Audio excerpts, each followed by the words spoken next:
Welcome to the Peace and Justice Theater here at the University of San Diego Kroc School.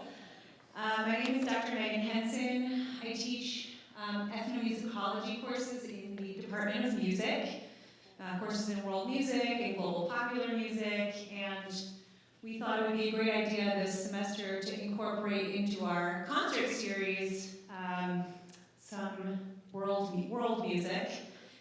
And we're really excited tonight to have Nomsa and Zimbeat coming and teaching us tonight about music from the southern region of Africa and about music and dance and language from this region through their kind of southern African fusion. I'd like to just ask that you silence your cell phones. And the concert/presentation tonight will consist of a short lecture demonstration. They're going to give us some information, some background. They're going to give us a concert, play a few tunes, and then we'll have a short Q&A session at the end, about 10 minutes, if anyone has any questions that they might want to ask. So thank you all so much for coming tonight and supporting the arts here at USD, and without further ado, I'd like to introduce Nomsa and Zimbeat.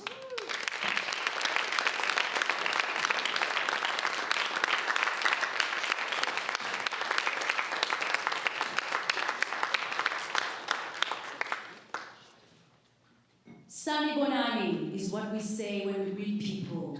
So your response will be yebo. Can you say yebo? Yebo. Sanibonani. Yebo. Sanibonani. Yebo. Sanibonani. Yebo. Oh, and I'm sure you're wondering why is she saying this so many times. You know, there is a deeper meaning behind the words Sanibonani. You know, when I say Sanibonani, it's like taking my time and looking at someone in the eye and saying, hey, I see you. And when you say yes, you're also saying something that has a much, much deeper meaning, because you're saying, yes, I am here. Thank you for seeing me. Thank you for bringing me into your presence, and thank you for being with me. Sanibonani.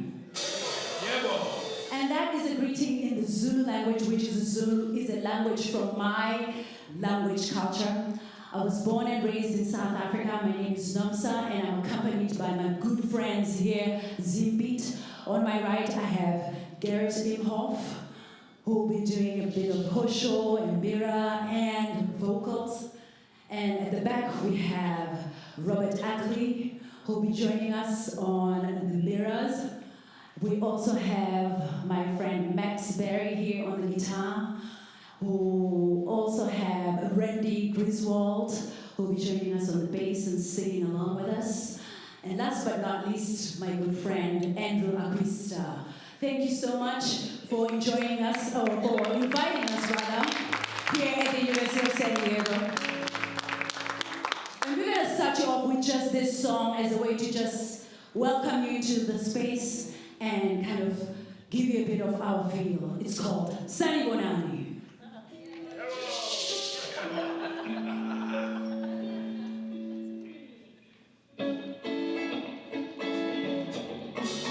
Feel free to clap your hands and join us. Just like that.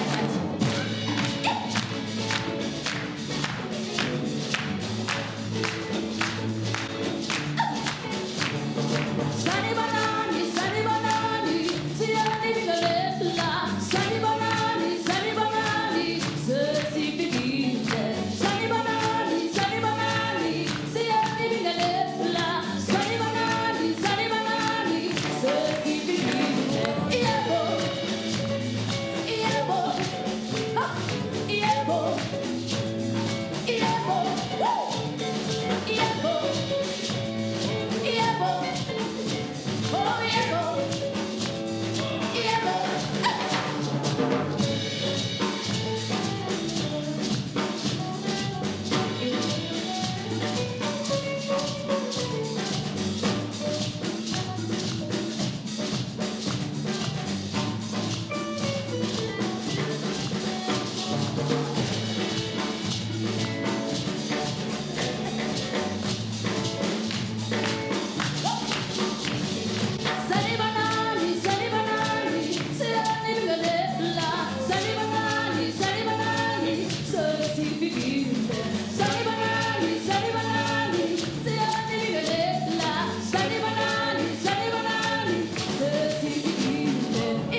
In Philadelphia, and we all know how the weather is like over there.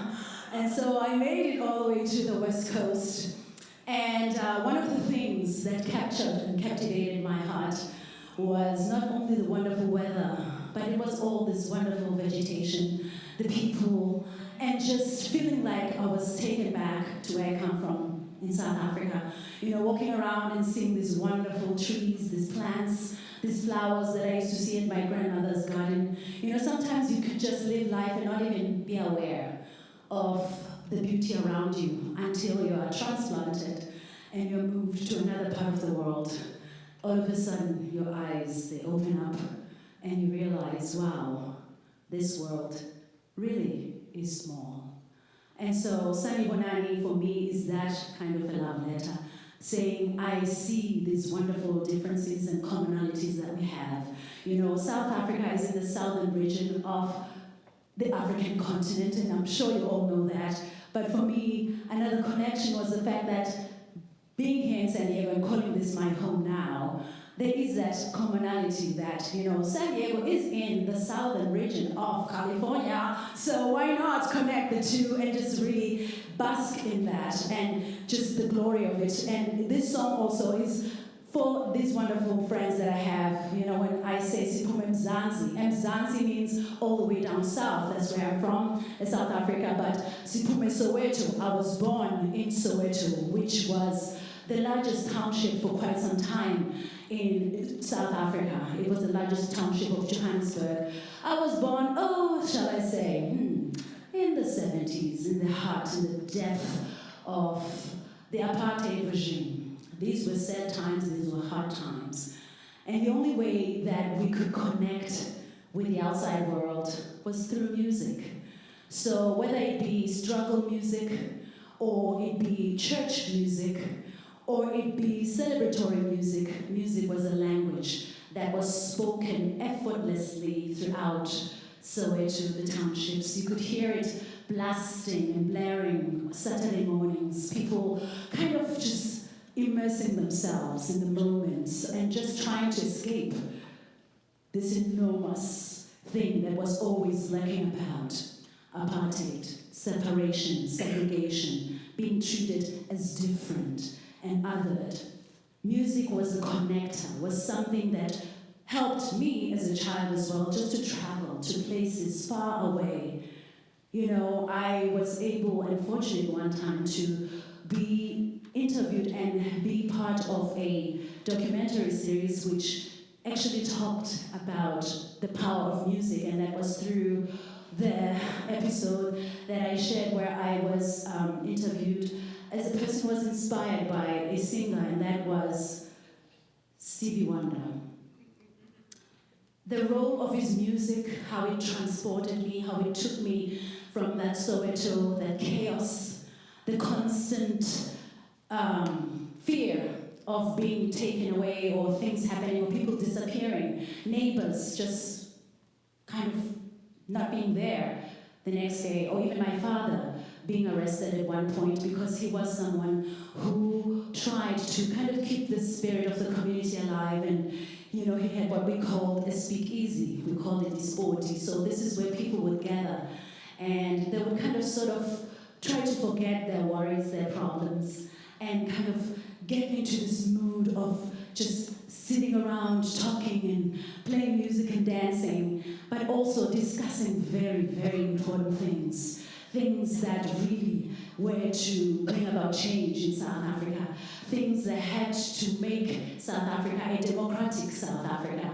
And just to show you the power of music without really giving too much of that heaviness and the weightiness of the subject, I just want to say music is really something that makes the world go round.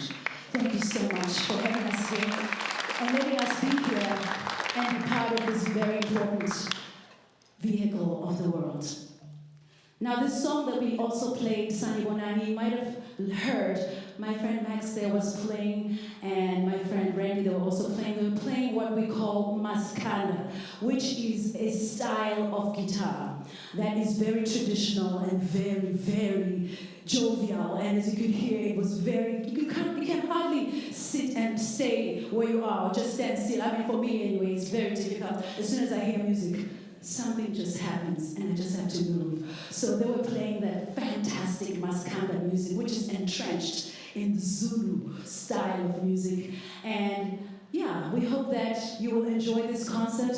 And as I said, we are not only bringing you music from South Africa, we're also bringing you music from Zimbabwe, of the people of the Shona. And my friends have studied and have done quite extensive work in this arena, and we're going to be sharing that with you. And we hope that you will take away a bit of something with you as you make your way home today. But let's move on, shall we? We are going to do, let's see. Oh, okay, so this next piece, before I introduce this next piece, in South Africa we do have 11 official languages, and you have already been introduced to Zulu. Can you say Zulu?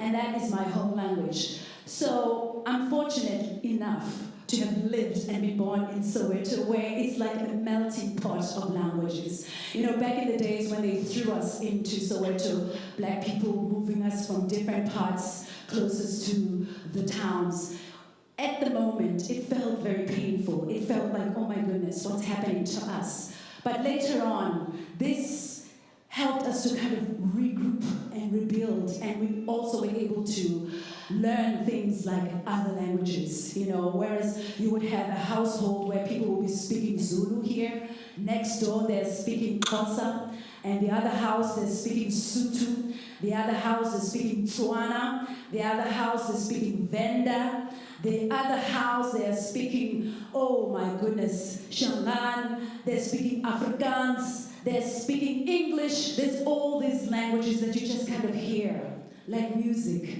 just jumping into your brain without even realizing. And one day you wake up and you're like, wait, I understand what they're saying. I can say what they're saying. I can respond when they speak back to me. So this was a way of being immersed in this language and this metropole, in a way of just language and music and sounds and cultures and traditions. So with this next song that we are going to do for you, it's called Ongotwane. Can you say that?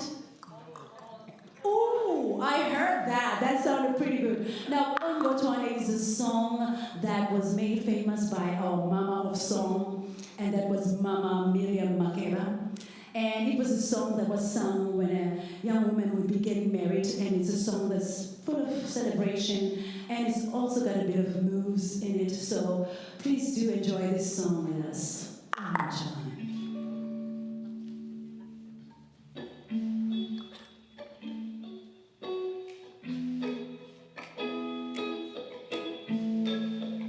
Can you snap?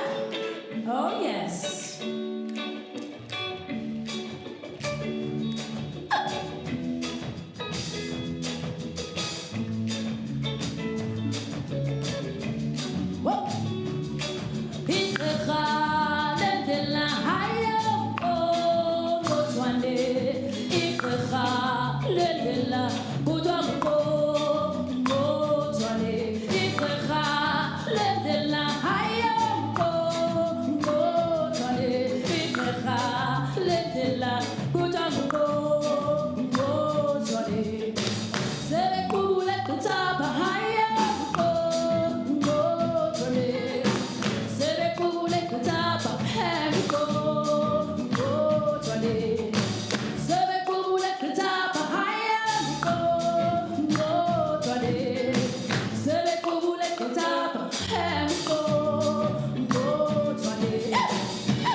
last a lifetime. Thank you. So my friend Garrett is going to introduce us to some of the Shona music that we have with us here. Thank you. Yes, we want to share some of the tradition from Zimbabwe, from the Shona people of Zimbabwe. And we have some instruments that are mbira, or thumb pianos, from the Shona people. Now we have adjusted them. They have electric pickups, and we also have a special one that our member Robert has made a chromatic mbira that's a special tuning that he's showing you, and you can see all the keys on it. So we're going to do a traditional song with these mbiras, and this song is called Taireva, which means I told you so. And it's kind of a universal theme, right, around the world of you get told so many things by your parents, by your teachers, your doctors, and do you listen to everything that you're told? Well, sometimes you have to learn by experience. So here's the song Taireva from the Shona people of Zimbabwe.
we're going to take you back to South Africa. Can you say Mzansi?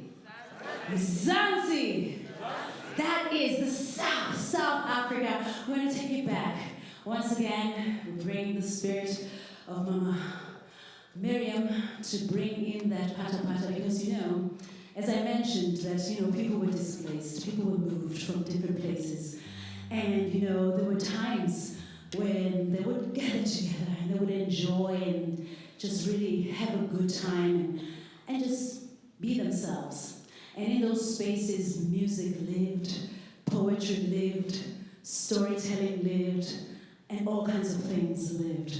And without those stories and the music and everything else, we would not be here. I would not be standing here in front of you. I don't know, some of you might even remember that in 1976 in South Africa, there were uprisings that were led by students. These students, they stood up and they said, enough is enough. We will not take any more. We will not allow someone to dictate to us what language it is that they want us to learn. And that language at the time was Afrikaans. Now, Afrikaans is a Dutch-based language which was spoken mainly by those that we regarded as the oppressors of South Africa, those who wanted to keep us maligned and keep us away from the rest of the world. Now imagine, today, I probably would not be able to even say these words to you had that moment not occurred, had those students not taken the moment to really stand up and say, no, we cannot have this happen. Not in our lifetime, not in the future generation's lifetime. I was but a toddler then, but its impact has followed me throughout my life. Without this language, this English that I try to speak every now and then, I'm quite, I don't think I would have been where I am today. And so, to those that have that spirit that want to say things that really help and promote togetherness around the world, we say thank you. And we're going to sing this next song, which really is just a song about feeling good, Pata Pata, which was sung by our Mama of Song, once again, Mama Miriam Makeba. Thank you.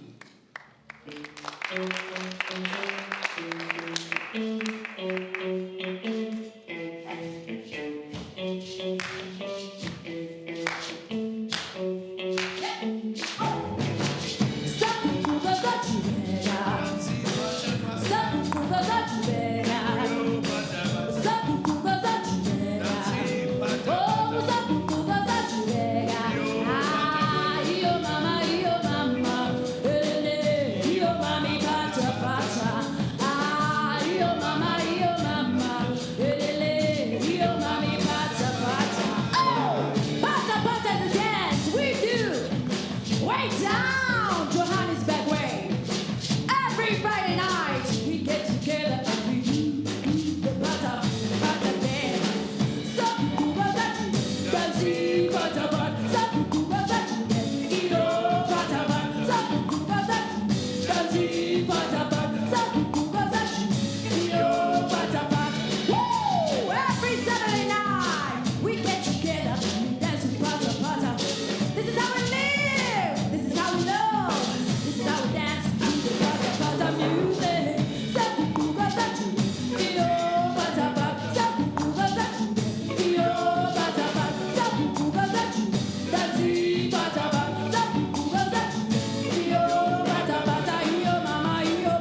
again with another song which is called Tetinyani, and this one it's our rendition. It's actually taken from a song called Hamba Begile, which was a song that really became famous because of its really rhythmic patterns and those kind of warrior-like sounds that it has.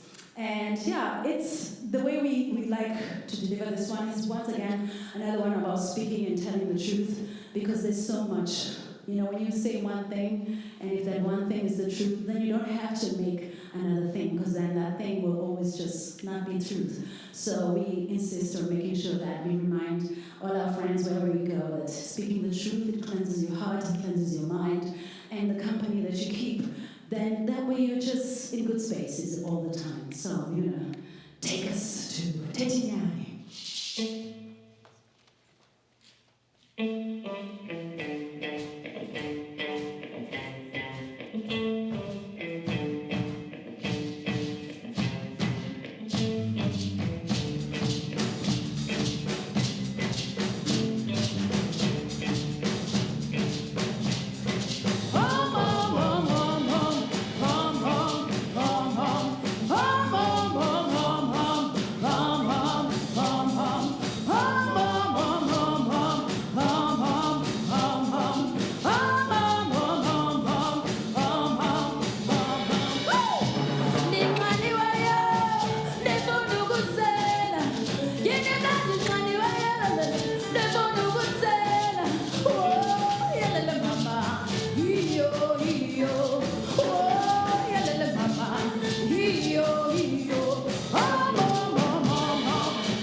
So we're going to do a special rhythmical song, and Randy is going to come up here to lead us in this with the Amira.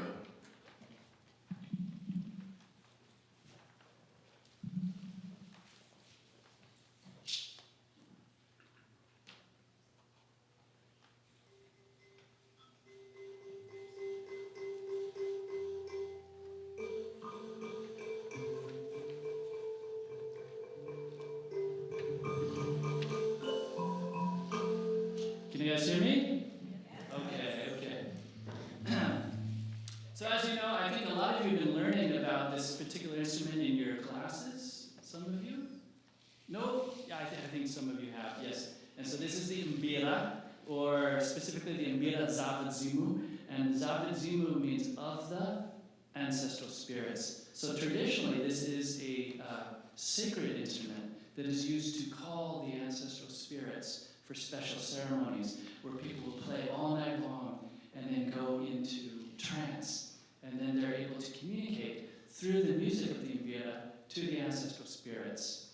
And I think you've been learning that in class, yes? Yeah, okay, some of you. Okay, good. So we're going to play a piece called Mondoro. And Mondoro is specifically in reference to the spirits of deceased chiefs. And so these chiefs, the spirits of the chiefs, will frequently reside in the bodies of, or take hold of the bodies of lions. So these spiritual chiefs, these chiefs who have passed, who have died, and now their spirits now inhabit lions. And so Mondoro is the name of these spirits, but also is in reference to lions. And there's a special rhythm, as Garrett mentioned. And the rhythm is 1, 2, 1, 2, 1, 2, 3. 1, 2, 1, 2, 1, 2, 3. You can clap if you feel like it. 1, 2, 1, 2. There, 1, 2. 1, 2, 1, 2, 3. 1, 2, 1, 2, 1, 2, 3.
Yes. Now this one, it's called Okam. Can you say Okam? But don't worry, you will not be responsible for that lyric. Okay? So, all I need is for you to just give me your wonderful accompaniment with your voices. Just going, oh, hum. Oh, hum. Oh, hum. Come in, down. Oh, hum. Oh, hum. Oh, hum. Oh, hum. Oh, hum. Oh, hum. Just keep it like that. Oh, hum. Oh, hum. Oh,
You are welcome. You are part of the experience. It's not just about us pouring into you, but it's about all of us giving and pouring into each other and sharing this wonderful time.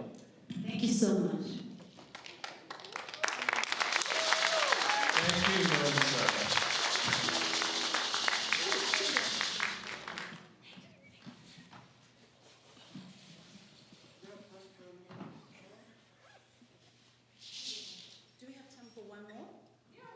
Yes, now that I've taken my break and I sat down a little bit, so we'll do this next one, which is called. So we're going to do Sanawami, and Sanawami is one that we dedicate to all the children of the world. And it doesn't matter how old you are, because at one point you were once someone's child, or you are someone's child. We all are Sanawami. Tonight we say we love you, we take care of you, and we're here for each other. Sanawami.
Please give him a round of applause.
my good friend. Max Berry, are you ready?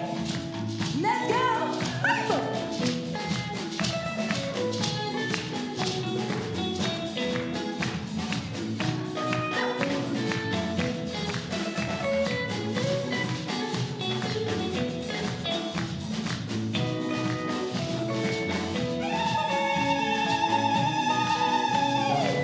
Oh, he thanks you.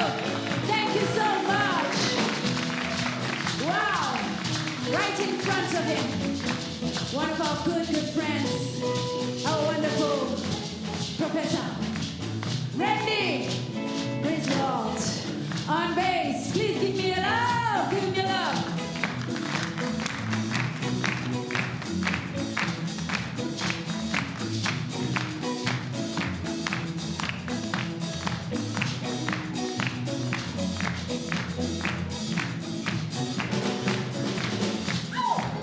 And he thanks you. Oh, yeah, boy. Oh, we have the driver of this wonderful, wonderful journey of ours, Mr. Andrew Aquista. Here we go.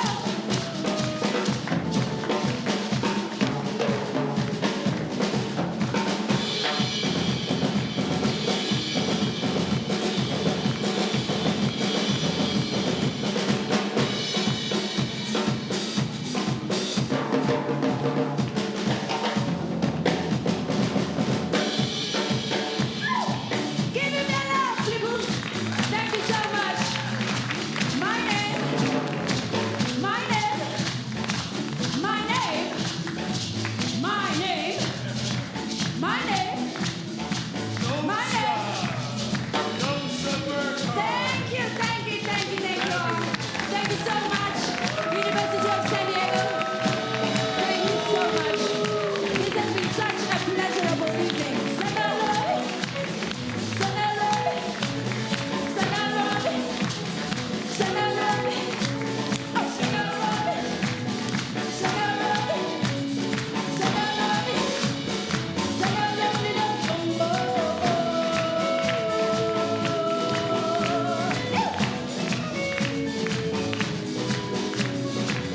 No Madina, no Madina, no Madina, no Madina, Sanaloi, Sanaloi, Sanaloi, Sanaloi, oh, oh, oh.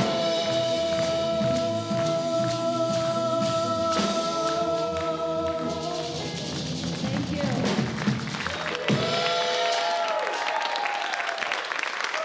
Thank you, Sierra Queen. Tatenda, Tatenda.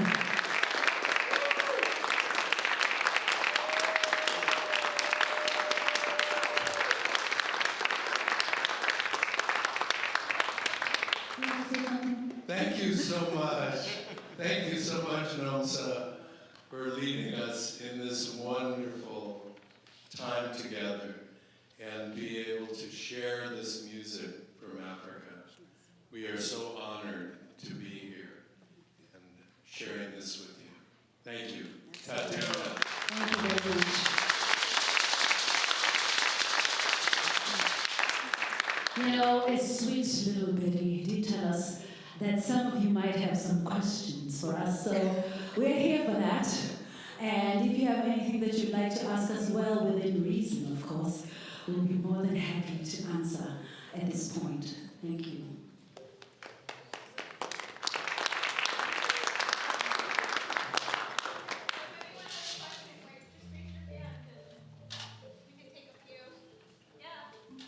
I have a question.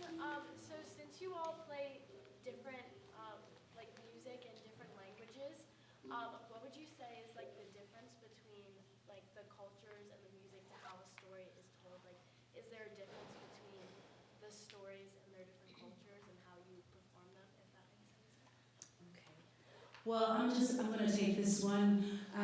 You know, stories in Africa have a way of being interwoven to each other, even though we might be living in different regions and different neighborhoods and different language bases, but somehow some of the fundamental stories, the underlying messages they cross over and they find and take place. So, for example, the songs that we sing from Zimbabwe, they are in Shona, which is a language from Zimbabwe. And most of the songs that we sing from South Africa, they are in Zulu, Xhosa, and sometimes a bit of Sotho, and a little bit of English. So we do find commonalities, and we also do find ways of connecting and really trying to find that sweet spot of delivering messages that are not hurtful, messages that are truthful, messages that are uplifting. So I believe that that's our basis.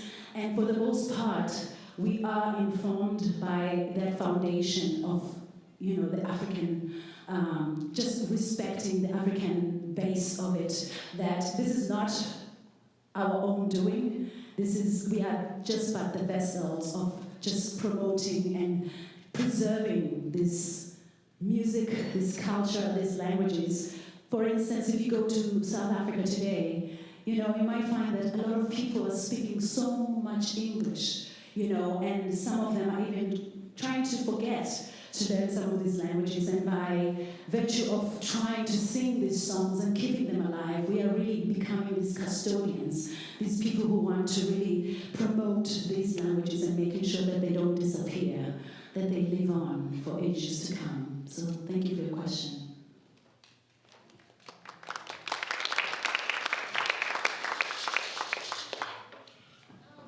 How did your parents and your culture inspire you to develop an interest in music while you were growing up?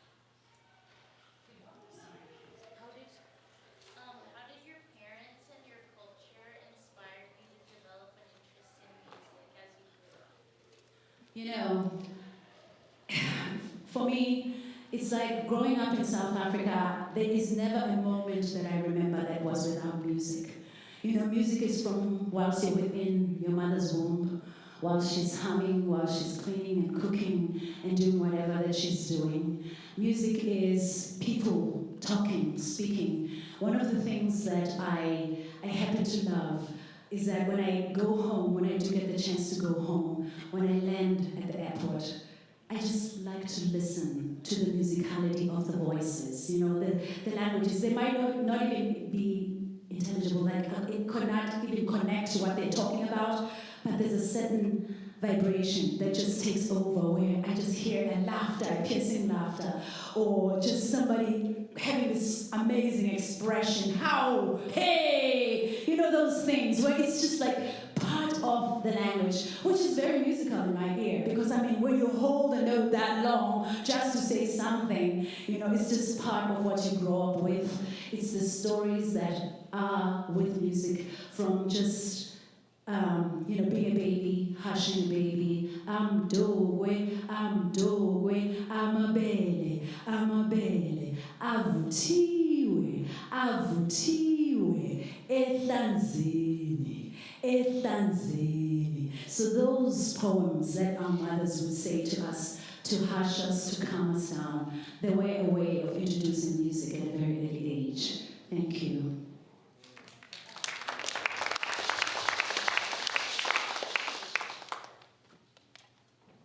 I'm curious what the gourds or instruments that he has, and also about what's the covering on the big one that Robert is playing here. Is that another gourd or?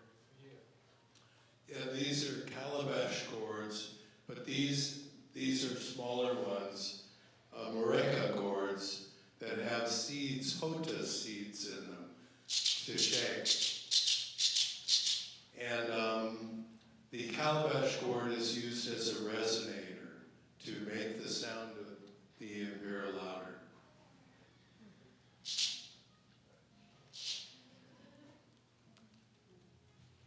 So that's part of the music. And the interesting thing is that if you hear like a little bit of a buzz,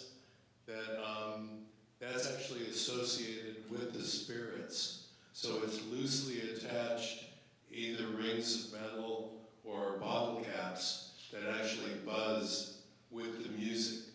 And it calls up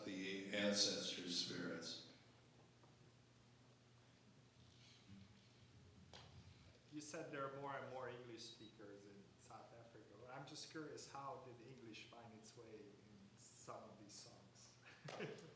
Well, for example, like in that song where we say Tetinyani, sometimes we want to make the song be relatable, like when I say Desire Tetinyani, and then his line is, Oh, speak the truth. well, that's your job right there with the English. So we try to infuse a little bit of that because not only do we perform for wonderful educated people at institutions such as this one, we also work with young ones who are also just learning language and trying to grasp. And sometimes when you can connect it through some of the words that they are familiar with, then it's easier for them to be able to say Tetinyani, speak the truth, Tetinyani, speak the truth. Not unless, of course, we want to be slightly complicated, like when we say then, oh my goodness, that's tough. But yeah, we do try to find those phrases that are easier as well, and people can also be able to carry with them if they so wish.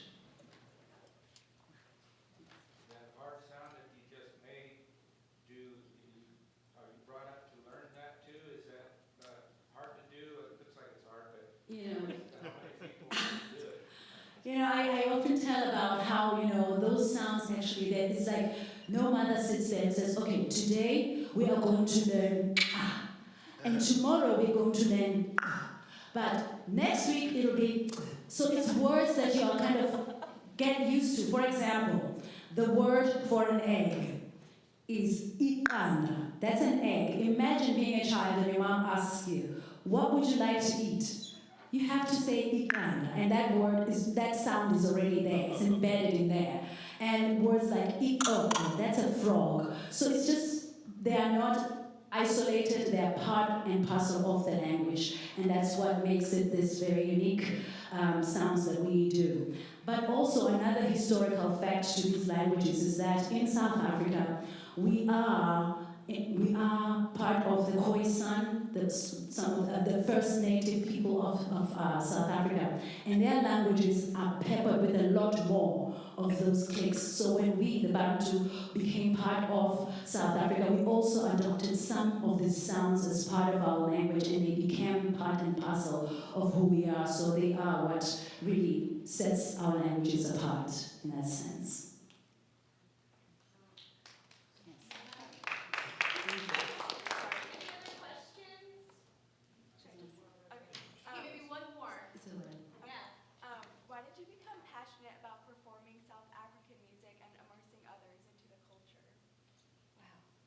That's a very good question.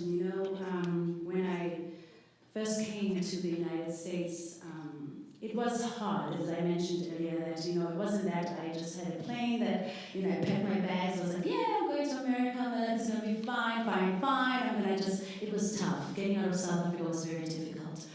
And once I came to the United States, and there was a lot of culture and all those things that I had seen prior in my life, and somehow there was a longing for me, for self, for what makes me me.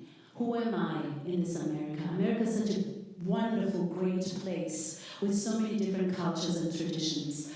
Somehow in me, something was awoken that, you are Nomsa, you are Zulu, you are Xhosa, you have this within you, in your blood. Why not share it with the people? So I feel like I'm the most comfortable when I'm performing, when I'm talking about my culture, when I'm walking barefoot and dancing with unmanicured toes. But it's just who I am. It's just something that really keeps me grounded and reminds me each and every day that I am Nomsa, and I'm here to share and give a bit of me with all my wonderful community here in San Diego. Thank you so much.